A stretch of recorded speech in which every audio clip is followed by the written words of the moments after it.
Maraming salamat sa pagkakabasa na sinadula ng Magandang Balita Channel. Magbibigay tayo ng ilang mga review at sa unang bersikulo na ito, itong 13, kung ating babalik Na ipinapatay ni Pilato ang ilang Galileo.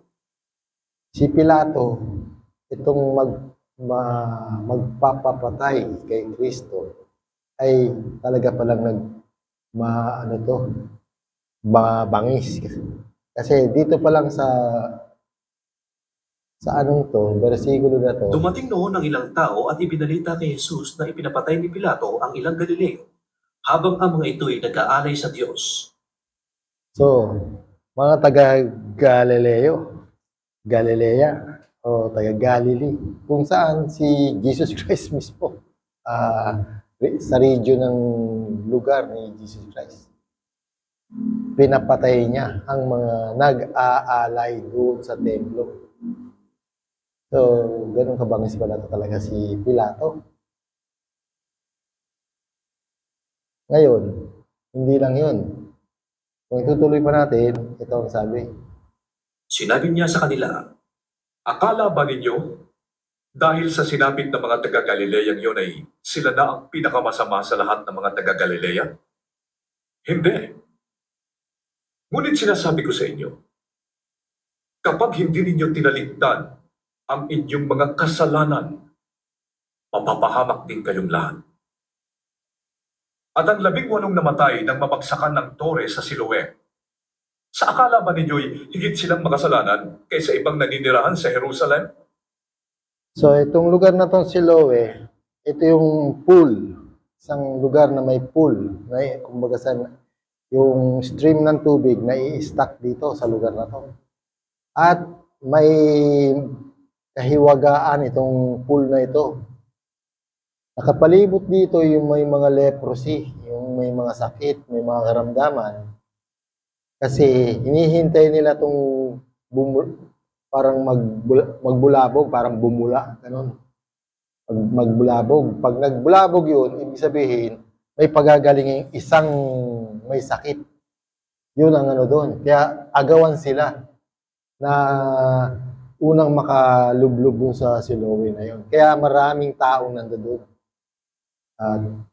Sa kasamaang palad, may tower na tumumba, 18 ang patay.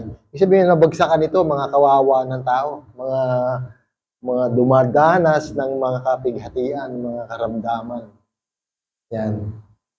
Paring tayo rin sa ngayon, sa buhay ngayon, yun yan, mga karaan, yung kaibigan namin, isa, pumanaw na. Ngayon, meron naman kasama na sa iglesia, pumanaw na rin. Ibig sabihin, dinadanas talaga ng tao yung pagpanaw. At yung mga karamdaman na nagpapahirap sa kanila, ang siyang dahilan kung bakit naroroon sila sa lugar na yun.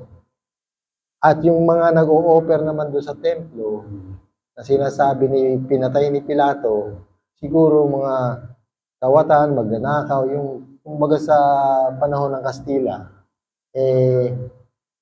may kasong mga pilibustero o erehe. Kung may kaso sa gobyerno ng Roma. Ang Roman Empire masyado mahigpit sila, talagang death penalty palagi kasi kontrolado nila yung isang lugar. Yan ang lugar ng Jerusalem na yan. Nasa ilalim sila ng pamamahala ng Roman Empire. So, sinasabi ni Jesus dito na yung mga taong yun na nangamatay ay hindi kakaiba sa atin namang Kumbaga sa yung kasalukuyang nabubuhay na akala nila mas makasalanan yung ah,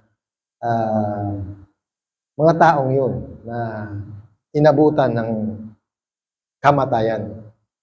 So kung ating uunawain palagi, babalik natin ang istorya. Napakasimple. Karamdaman, disgrasya, at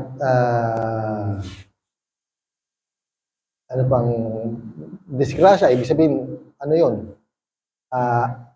Pangkalahatang senaryo na mabangga ka ng motor, nadulas ka, nabalian ka, nagkasakit ka. Senaryo ng ganun. Kamatayan. Isa lang yun, kamatayan. Isa lang. Kaya nga sinasabi ko na nakaraan, hahatol ka ng kamatayan sa kapwa mo, nasa ilalim pa rin ng kamatayan. Baka makagat ka lang ng langgam, allergic ka pala. Tapos yun na. Tuloy-tuloy na yung allergy mo hanggang sa magnaknak ang buong katawan mo. Dahil ang Diyos nga ay hahatol sa atin. So, walang exception kahit na sino. Kahit na pare, kahit na ako mismo na nagsasalita ngayon. Walang exception. Kailangan, anong sabi ng Panginoon? Magsisi raw sa kasalanan. Ako, talagang hanggat maaari, ayoko nang magkasala. Kaso may mga ano tayo may mga tinatawag na soul, may kaluluwa tayo, may emosyon. Yung emosyon natin na yun, yung soul natin, minsan ay nadadrag tayo. Nadarag, ibig sabihin na naaakit tayo sa iba't ibang mga bagay na ang pinapatungkulan ay kasalanan. Yung ating soul nahahatak ng mismo nitong ating katawan. Itong ating katawan na to ay sadyang prone sa kasalanan. Iyon ang mahirap. Tayong ay nasa katawang panlupa na prone sa kasalanan. Ibig sabihin bias. Hinahatak talaga kahit na hindi mo sinasadya, nandoon. Naipit ka lang, hindi mo magagalit ka na, di ba? So, parang normal reaction. Pero hindi ibig sabihin na nagagalit ka ay nagkakasala ka na. Yun ang dapat maunawaan ng tao. Kasi dito pinagsisisi ni Jesus ang mga tao Palagi niya pinagsisisi. Yung mga sinasabi niya na kung hindi raw magsisisi itong mga namatay na nabagsakan sa Siloa, ay kaparehas din naman ng lahat na hindi makakapasok sa paghahari ng Diyos. So, halimbawa, magbibigay ako ng example sa ating paningin. Sinasabi ng mga iba dyan na pag tumingin ka raw, lalo sa bawat isa, vice versa, babae man o lalaki, pag tumingin ka raw ng may pagnanasa, nagkakasala ka na sa iyong puso.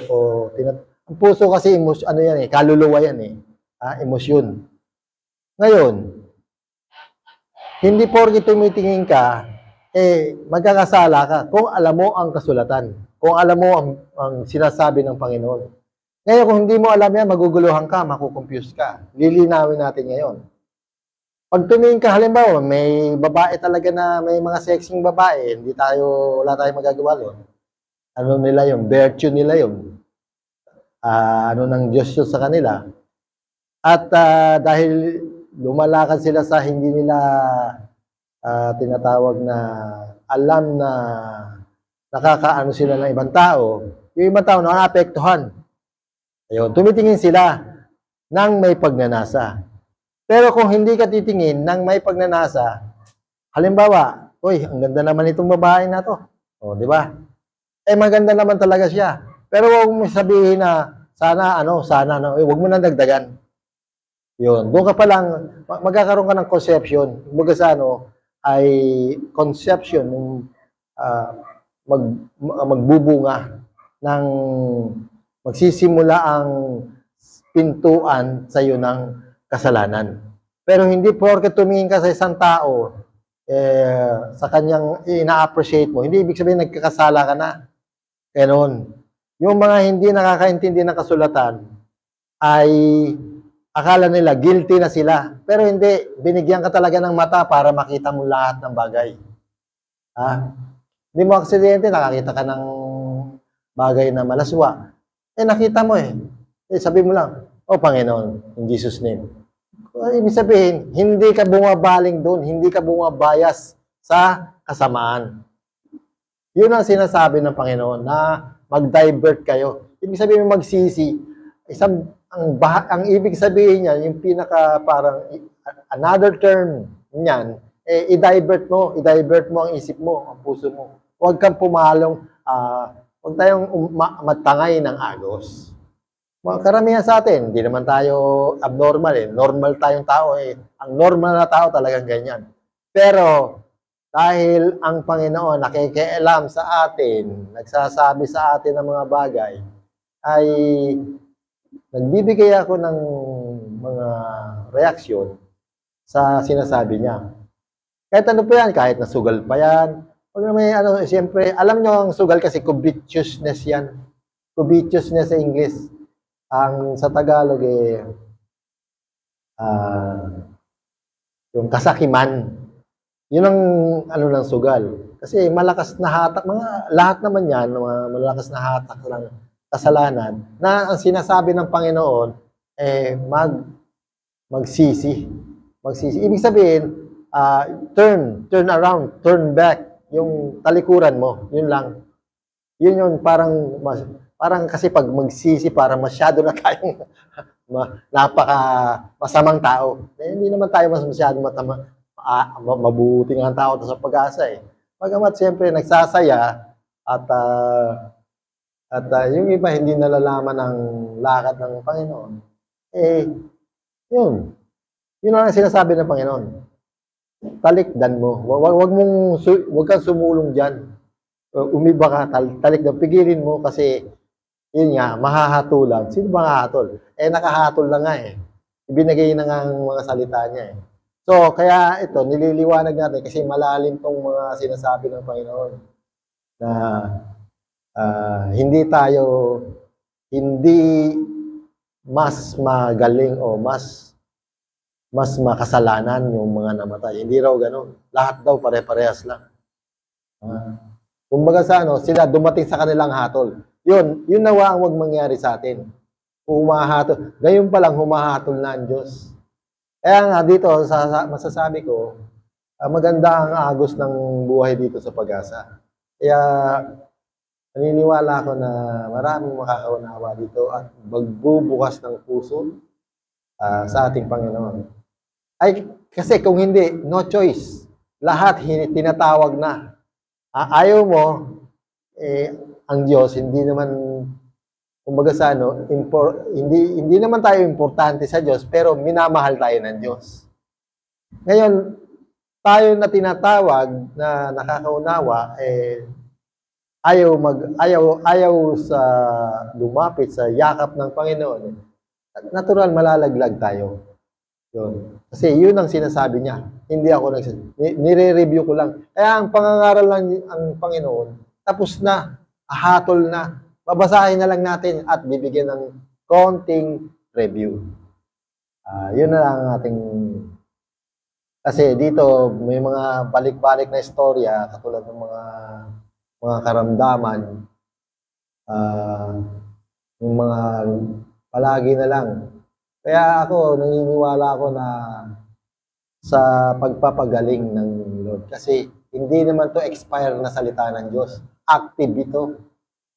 Nung binigay ang utos, nang sinabi niya ang mga bagay, yung mga nagpapahirap sa tao ay yung kamatayan, ay yung tinatawag mga sakit, siya na nga ang umako niyan. Siya na ang dumanas ng kamatayan na yan sa cross. Kung anumang klaseng kamatayan dinadanas natin ngayon, tapos niya nang dinanas. I-claim na lang natin. Ganun yan. I-claim na lang natin sa pamamagitan ng pananampalataya sa kanyang pangalan. Kaya nga ang tanong paano ba tayo hindi ba tayo mamamatay? Hindi, ibang usapan 'yon. Ibig sabihin paano tayo. Pero yung bangis ng kamatayan, pangil ng kamatayan na dinanas ni Jesus Christ, pinagtagumpayan niya na. Yun ang kamatayan natin ngayon, pare. Na siya ang kukuha niya pagdating ng punto na dadanas ka na niyan. Kaya nga may pagpapagaling hanggang ngayon dahil ibig sabihin, pinapagaling ka sa kamatayan. Iniiwas ka sa kamatayan, pinapagaling ka ngayon, pinagaling ka ngayon. Bukas, andyan na naman yung karamdaman na dadapo sa'yo. Balik cancer ka na naman. Ibig sabihin, may isang bagay kang isa-surrender. Yun. Ibig sabihin, may bagay kang kulang na isa-surrender sa Panginoon. Kaya mahalaga rin na may umaabot sa bawat isa. Nagpapaunawa. Ngayon, dadako tayo dito sa pangingilin. Marami nang ngingilin. Yung pangingilin, ibig sabihin Sabadista. Yung mga tuwing Sabado, hindi sila nagkumikilos. At tuwing Sabado ng hapon, nagsisimula yung kanilang rest day. Yan ang istorya nito, si Jesus Christ, yung sa verse 13. Na pinangingili nila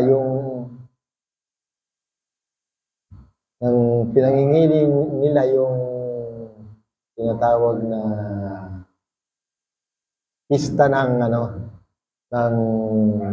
kapahingahan. Yan. Ngayon, tignan nyo gano'ng kalupit itong mga namiminuno sa iglesia ng templo. Mga Israelita to kasi ang istorya Israelita to noong unang panahon pa. Pero ngayon nangyayari yan sa kahit saan lugar kasi katulad na puntahan ko mga lugar.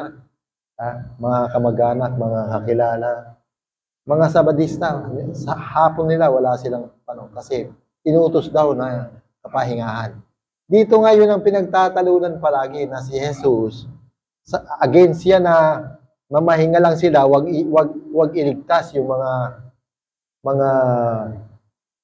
tinatawag na nagkakaroon. Sinasadya pa nga niya na siya ay magpagaling sa oras ng kapahingahan. Para ipakita sa mga saserdote, mga pare na siya ay hari o Panginoon ng kapahingahan. Siya ang nagbigay ng utos na yan. Hindi nga nila tinatanggap. Ang masaklap niyan, itong mga Israelita, sabi ko nga, itatayo uli ang third temple. Di gagawin na naman nila to. Bawal na namang magpapagaling, bawal, kapahingahan Kasi nga law ni Moises. Gagawin na naman nila to. So, ganun uli ang gagawin nila dahil i-post na naman nila itong batas na to na wag kang gagawa kahit Pero sabi naman ni Jesus Christ dito, kayo pumarito upang kayo'y mapagaling sa inyong mga sakit. Huwag sa araw ng pamamahinga. Sagot siya ng Panginoon, mga mapagkunwari, hindi ba't kinakalag ninyo sa sapsapan ng inyong baka o asno at dinadala sa painuman kahit sa araw ng pamamahinga? Ang anak na ito ni Abraham ay ginapos ni Satanas sa loob ng 18 taon. Hindi ba? So makita natin, 18 taong may sakit na tong babae na to. Na karakay sinabihin na magaling ka na. Pero paano ang isang isang saserdote na magkakaroon ng tinatawag grudges yung sa parang ma-open siya. Kung hindi niya magugustuhan na gumaling ang isang tao dahil lang sa pamamahinga. Anong klaseng mga relihiyoso to? Minsan ganyan Yung mga ngayon. Basa ng Biblia, akala nila Biblia binabasa lang. Hindi naman ganoon ang Biblia na kung babasahin mo lang yan tapos tuturo mo. Kahit sino pwedeng bumasa yan. Yun yung sinasabi ko. Binabasa natin, binibigyan natin ng review. So itong araw ng pamamahinga, hindi na uso to ngayon. Sinasabi nga, inano to ni Jesus Christ. Obsolete, yung hindi na umiiral.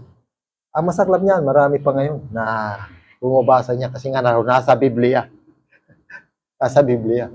Pero hindi nila na, kahit na nasa Biblia, makikita mo naman sa mga passage na si Jesus, dinidestroy niya. Kumbaga sa sinasalangsang. Sinasalangsang niya. So, bakit nako ay hindi sasalangsang? O sino man? Ang Kristo mismo ang pinaka-ehemplo. So, sinasabi naman dito sa 24,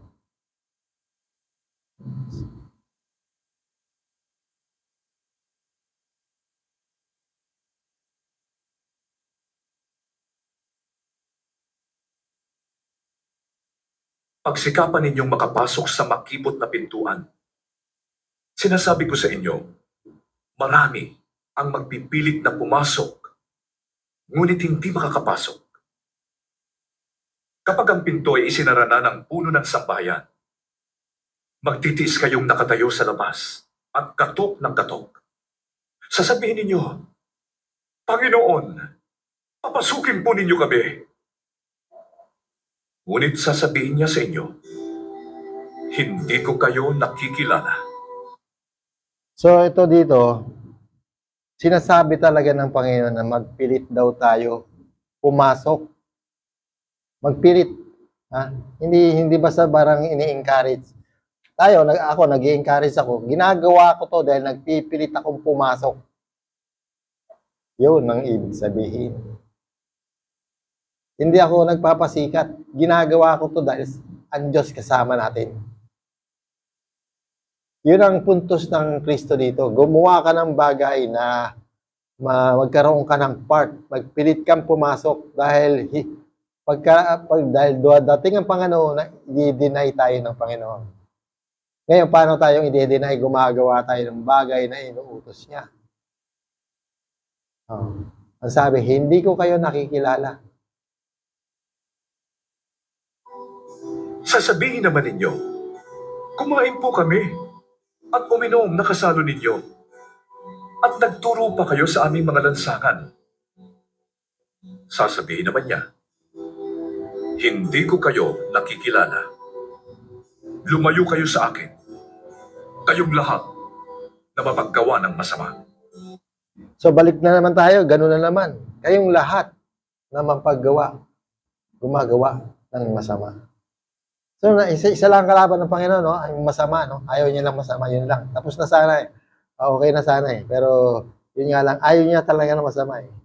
Walang magagawa eh. Kasi kung hindi nga tayo hihiwalay sa kasamaan, dahil tayo may mga ugali na hindi magaganda, makakagawa talaga tayo ng masama.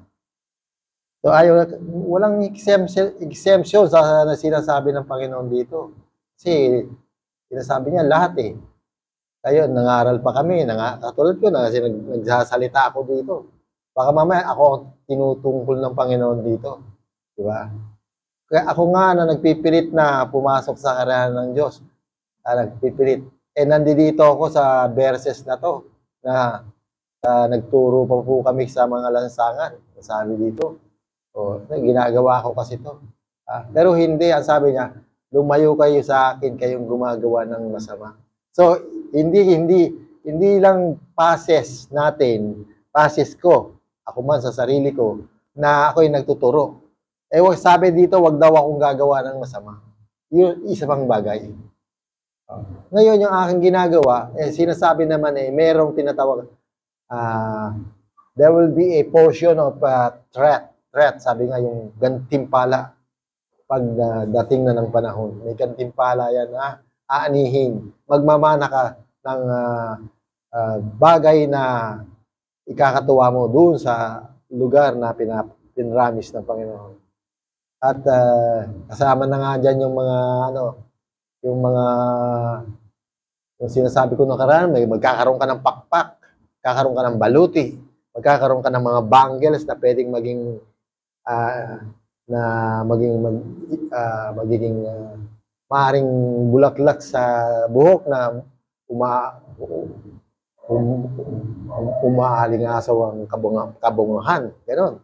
Buong at ang Hindi ko alam kung ano pa yung matitindi. Pero pag tungkol dun sa tinatawag na fantasy, pwedeng mangyayari talaga yan sa heaven. Kung ano mang nakasakay ka sa isang dahon, lumilipad ka na mabilis. Pwedeng ganun. Basta bibigyan tayo ng threat ng Lord ng bawat isa ayon sa tinatawag na ating pagtatagumpay. Bibigyan ka nga ng crown. Bibigyan ka rin ng bato na puti na may pangalang ikaw lang ang nakakaalam. So kung ano importansya nun, hindi ko alam. Kasi walang nakakaalam nun kundi ikaw at ang Panginoon. Di ba? Yun yan. May mga espada pa yan. Marami. Maraming bagay. Maraming bagay na, kasi ang mga tinatawag, bandang huli, mga ano ng Lord yan. Tinatawag na kingdom. At yung kingdom na yan, mga mandirigma ng Lord. Kaya ngayon pa lang mandirigma na spiritual. Ang kalaban mga evil. Yung nagpapahirap, katulad sa isang matanda, yung pinagaling ng Lord na sa may sakit, 18 taon. 18 taon tayo may sakit. Gaano kahirap yan? Pinagaling ng Lord. So gano'n, yung mga kalaban natin kaya tayo, maniwala tayo sa pagpapagaling. At kung meron man sa inyo na may ganyan, ako'y handa na manalangin. Kasi nga, naniniwala tayo dyan sa pagpapagaling, sa kapangyarihan ng Diyos. Sa pangalan yung pangalan na yan na ibinigay upang ang lahat ng tuhod at ang lahat ng mga tao ay lumuhod o sumamba.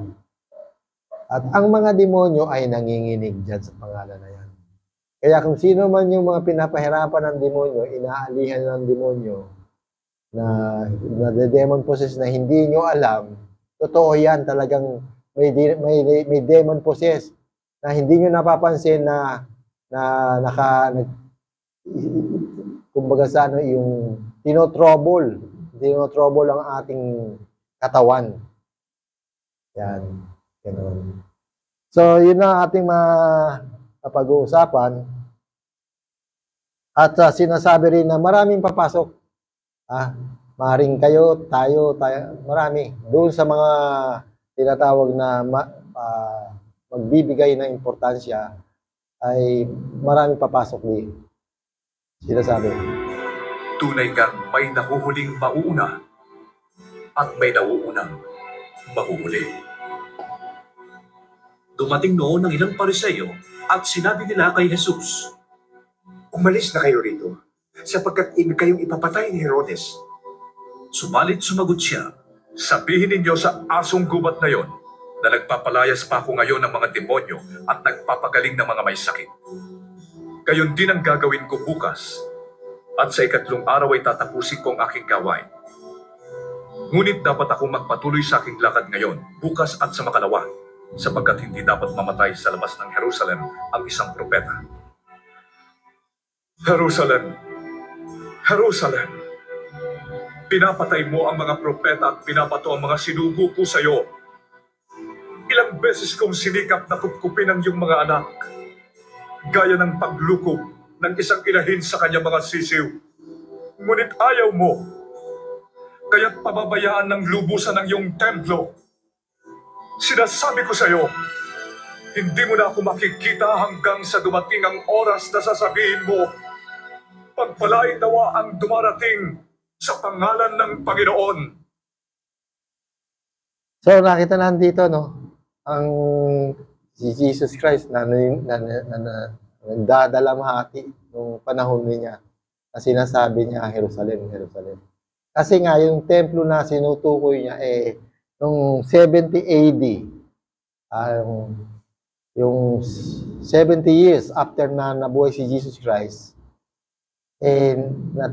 natibag ang templo. Tinibag ni Titus, yung ng Cesar ng Rome, si Titus. Simula noon, hindi na natayuan ng temple. Hanggang ngayon, durog ang temple. Nananalangin ang mga Hudyo sa konting pader na natitira ng pundasyon. Doon lang sila nananalangin. Yung templo na yun. Kasi nung dumating ang mga Moors, tinayuan naman ng ng tinatawag na site ng Islam. Ginawang yun, Al-Aqsa. Hanggang ngayon. Kaya hanggang ngayon, walang yung lugar na yan. Walang tigil ang gera diyan. Kasi yung mga Israelite na nagsitakas.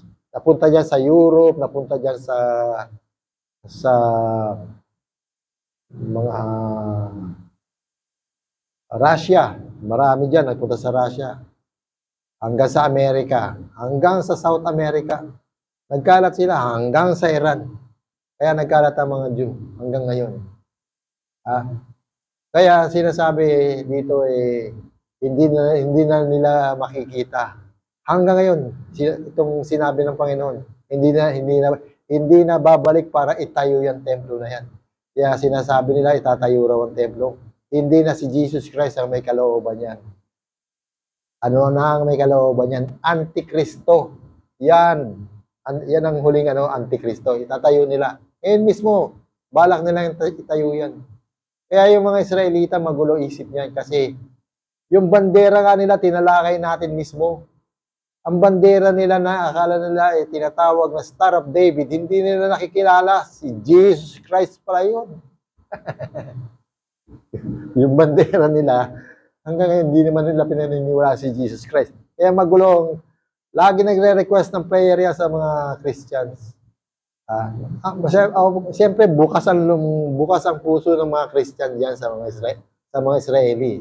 Pero yung iba diyan nakikarried away ng mga Jew na hindi naman nila naiintindihan kung ano na ang nangyayari. Hindi pa tapos ang pagliligtas. Ganun pa rin hanggang ngayon, hanggang sa huli-hulihan na sumurrender na sila, maniwala na sila. Pero ngayon, marami namang naniniwala, pero medyo pahapyaw-hapyaw pa yung hindi pa kumpleto. Parang hindi pa totally subjected kay Jesus Christ. Nabubuksan na sila ngayon dahil sa mga archaeology, mga proof na signs na uncover. Kasi hindi yan basta-basta maniniwala yung mga Jew. Matatalino kasi yan, mga scientist yung mga tao na yan. So hanggang dito na lang ang ating pagbasa nitong book ng Lucas, Kapitulo 13. Maraming salamat po. Maraming salamat, Panginoon. Salamat po sa wisdom. Salamat po sa mga understanding na na-share natin sa hapon ito. Amen. Ngayon, dadako tayo sa prophetic. Ang prophetic ngayon, yung dati pa rin. Pero dahil malaking bagay yung prophetic na sinasabi ko sa inyo ni mga think tank ng mga gigera ngayon, nagsisipag-handa na, nagsisipag-active sila ngayon diyan sa West Philippine Sea. Kanya-kanya sila ngayong dagdagan ng mga destroyer nila, mga frigates, mga pandigma nilang kanya-kanya silang dagdag, kanya-kanya, pati Pilipinas sumasabay na. Yan, anim na parang frigate ang dinonate ng Japan na kailangan naman i-update kasi may mga phase out na. Hindi na tugma sa gera ngayon. Kaya kailangan i-update. So, malaking gastos, billion ang gastos natin. Pero sinasabi ko nga, na ang China, walang rules ang China. Wala silang rules. Basta kung anong naisip niya. Tira kasi AI ang kinukunan nila ng pattern ng tinatawag na ah, nagpa-plan para sa kanila. Yun ang kinokopyahan nila ng pattern nila. Kasi siyempre yung mga tinatawag na suggestion yan, iba-ibang klase. Katulad yan, sinasabi ko nga na ang China, ginugulo lang yung harapan ng tinatawag na West Philippine Sea hanggang dyan sa may Taiwan. Hindi nila talaga sasakupin yan. Bakit? Kailangan nila ang Taiwan kasi dahil sa pag-manufacture niya ng tinatawag na semiconductor, kailangan nila kasi hindi pa naman kayang gumawa ng China ng ganung katinding mga semiconductor na halimbawa 5 nanometer. Wala pa silang ganun. Taiwan pa lang ang nagmamas production ng mga ganong klaseng wafers. So, yung ginagamit sa mga computers. Yung ginagamit sa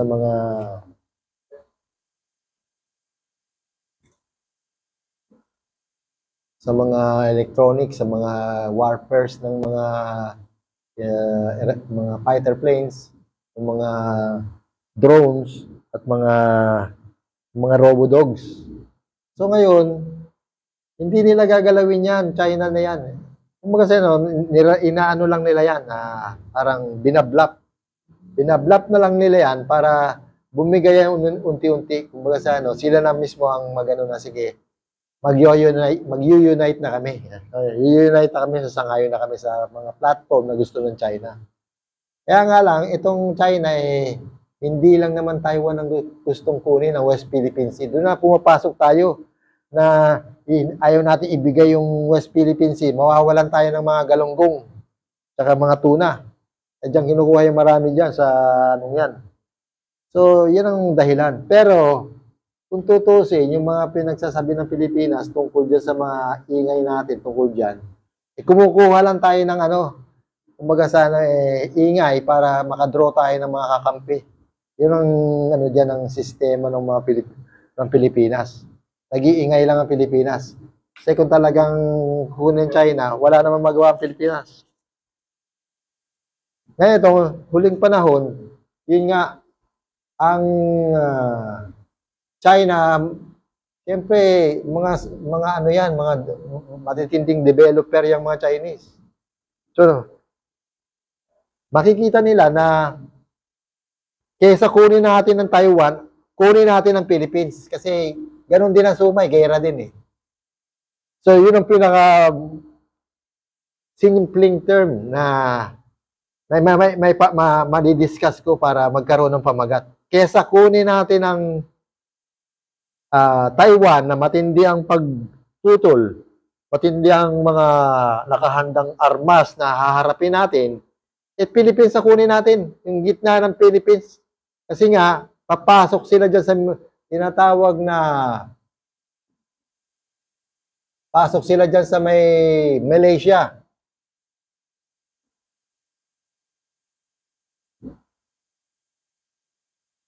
Pagpasok nila sa Malaysia, tuloy-tuloy sila diyan sa may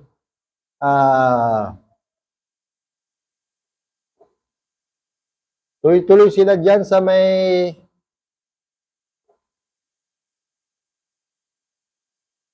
peninsula ng Zamboanga. Pagpasok nila diyan sa may peninsula ng Zamboanga, wala namang base ang Pilipinas diyan. Wala silang base dyan. So, ano mangyayari dyan? Makukuha agad nila yan. Kasi, pag-ahon ng mga submarine nila, kasama na ang mga drone nila, mga robodog, mga electronics na kakaharapin ng mga kaplo dyan. So, hindi na nga sila ubra. Yan. Yung Zamboanga Peninsula na yan, ang katapat niyan, Sulu Sea. Yung Sulu Sea, sa kabila noon, sa kabila ng Zamboanga Peninsula, yung Palawan. Yung Palawan na yan, dyan naka-base. 2 base dyan ng mga Amerikano at Pilipino. Pero sa likod nila, sa Zamboanga Peninsula, walang base kahit hanggang Negros, Iloilo, yung mga island na yan, malalaking island yan. Negros, at Iloilo, hanggang Mindoro, walang mga bases dyan. Kumbaga sa ano, parang papasok lang dyan siya, parang barangay outpost lang, ano nila dyan, mga makeshift na mga mga ano, mga bases, mga temporary. So gano'n na lang yan. Pagpasok nila dyan, ang lalalim pa naman ang dagat dyan, dyan sa may Zamboanga Peninsula, aahon lang yung submarine nila dyan. Pag nakabase na sila, yung mga cell site dyan, yun ang una nilang isa-shutdown nila yung mga cell site dyan. Pag na-shutdown nila yan, ang lugar ng mga cell site dyan, bali yung mga barkong pupunta dyan, hindi na pwedeng pumasok kasi iti-terrorize na sila ng mga Chinese na nakapwesto na. Kung papayagan man sila ng China, hindi na pwede yung mga Philippine forces. Kumbaga sa ano, may mga ano na sila, may mga contingencies na sila. May mga kapanalig na sila magiging ano diyan. So ibig sabihin, kung paano nila sandali makukuha yan, yun naman kahirap bawiin ng Pilipinas yan dahil pag nakabase na ang tinatawag na mga forces ng China dyan, hindi mo na mababawi yan kasi kasunod niyan papasok na yung tinatawag ng mga destroyer nila. Magbababa ng katakot ng mga military missile dyan. So sino pa makakapaalis niyan? Ayun, nakapokus sila dito sa labas, hindi nila alam yung loob natin mahina. Yan ang papasukin. Galing dito sa tinatawag na sa Sabah, sa Malaysia. Kaya naman papayag itong Sabah na to kasi ito nga itong nakikita nila lumalakas ang forces ng ano sa Palawan. Eh baka bawiin nga naman ang Pilipinas itong Sabah. Kaya payagan nila ang check na pumasok talaga dyan sa lugar na yan. Kasi itong Malaysia, kakampi na ng China ngayon to. Ginagamit itong pera, hindi na dollar. BRICS na sila ngayon, yung organizational kontra dollar. Chinese money na ang ginagamit itong mga Malaysian. So, yun ang mangyayari. Babaliktad. Halip na yung Palawan, yung Pilipinas, binabalak kunin ng Sabah. Babaliktad. Yung Sabah ang kukuha sa Palawan. Yan, kasi nga kapanalig sila ng China. Kaya ngayon mismo, ngayong araw na to, si Trump nag-declare ng tinatawag na parang resolution na attitude, kumbaga sa attitude check. Attitude check. Yan, kung sino ba ng mga nag-military sa inyo, nag-marcha-marcha. Attitude check. Biglang sila. Parang ganun. Inaano niya yung mga kapanalig na NATO kung sino talaga ang makikipagdigma pag nagkalaban-laban dito sa Taiwan. Sino talaga ang tutulong. Ina-attitude check niya ngayon itong mga Asian dito. Na sino talaga ang kapanalig nila. Pagdating ng gera, babaliktad lahat to. Kaya ngayon si Trump, ngayong araw na to, nag-declare ng attitude check. Sine-check nila, kailangan mag-invest sila ng tinatawag na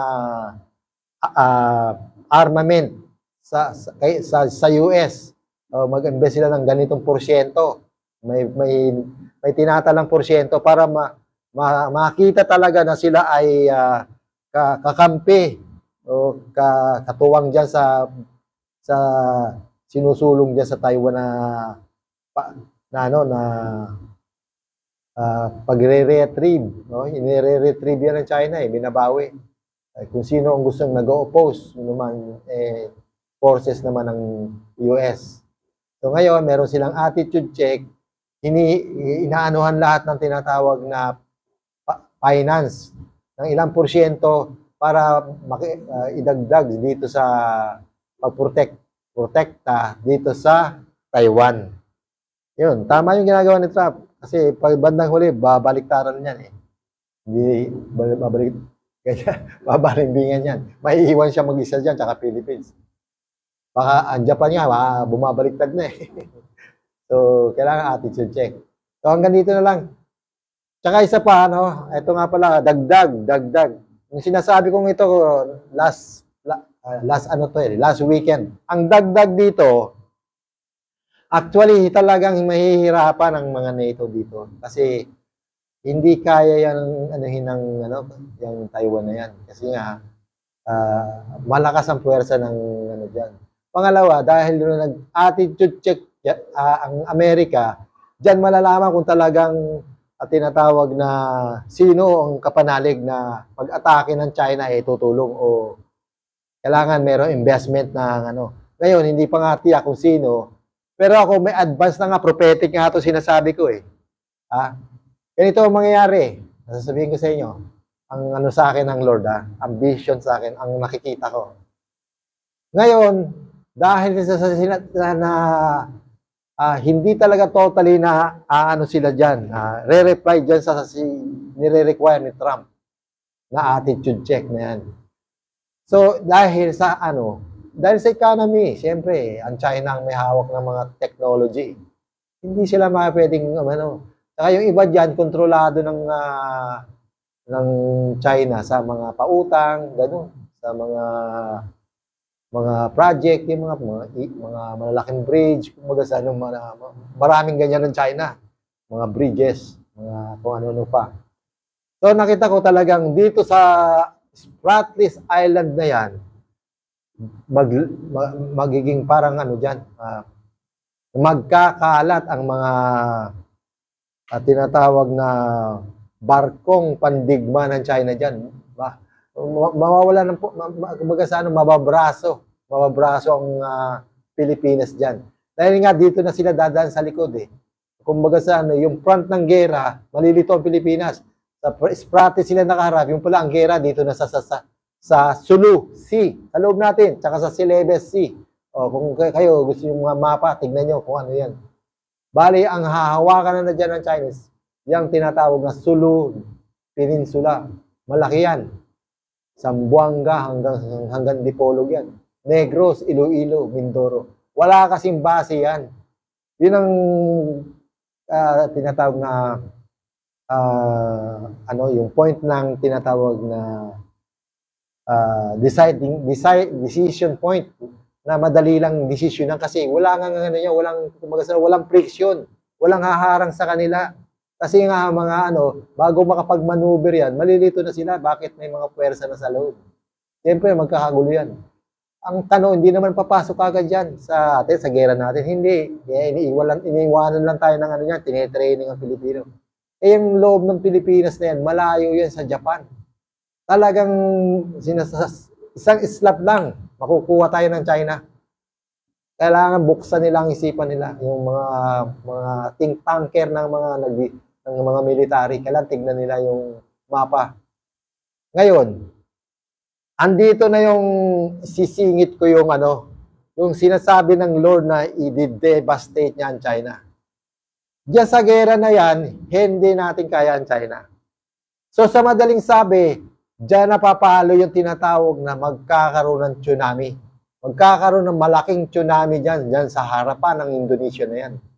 At lahat na ng mga barko ng mga Chinese na nakaparada diyan sa Spratlys Island na yan, ang Lord mismo ang magpapagulong diyan. Isasampa niya yan sa mga bahura.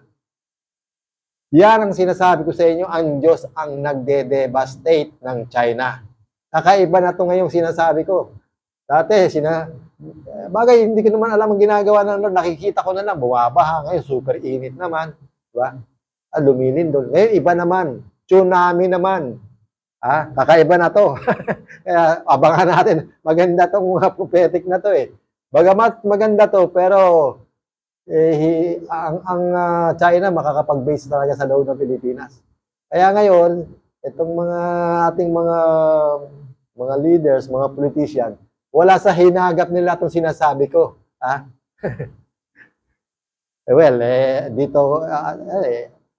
Dito lang ako, kaya sasabihin ko, bakit hindi ko sasabihin? Kasi kung hindi ko to sasabihin, dapat hindi ko na rin sinabi yung iba. Di ba? So, yun lang masasabi ko sa inyo. May darating na mabigat na tinatawag na disaster dyan sa dagat na yan ng baba ng Spratly. Sa harap mismo ng ng, ng Malaysia, kung saan yung mga barko ng China nakahimpil dyan, yung mga tinatawag na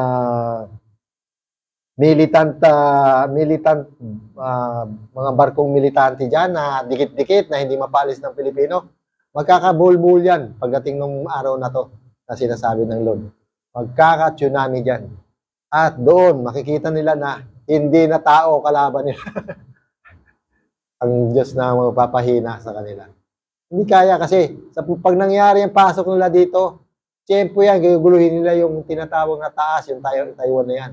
Magkakagulo dyan, walang puwersang nakapokus dito. At saka Spratly ang banat nila, ang puwersa ng China, sisingit dito sa dulo ng Sabah, sa Malaysia. Diyan papasok yan. Unahin yan mga submarine. Dati na nagsurvey yan dyan wala lang pumansin. Kaya ako naisip ngayon yun, na tama ang Lord na pwede talaga makuha yan. Yung sinasabi sa spirit ko. So maraming salamat sa hapon to ay nating dagdag sa ating prophetic. Ito yung inyong mensaheng kaligtasan, si Ka Elmar. Mensaheng kaligtasan, Kristo Jesus. Yan ang ating podcast. Thank you.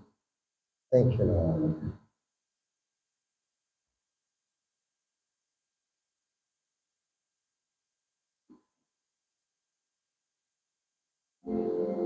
Ama.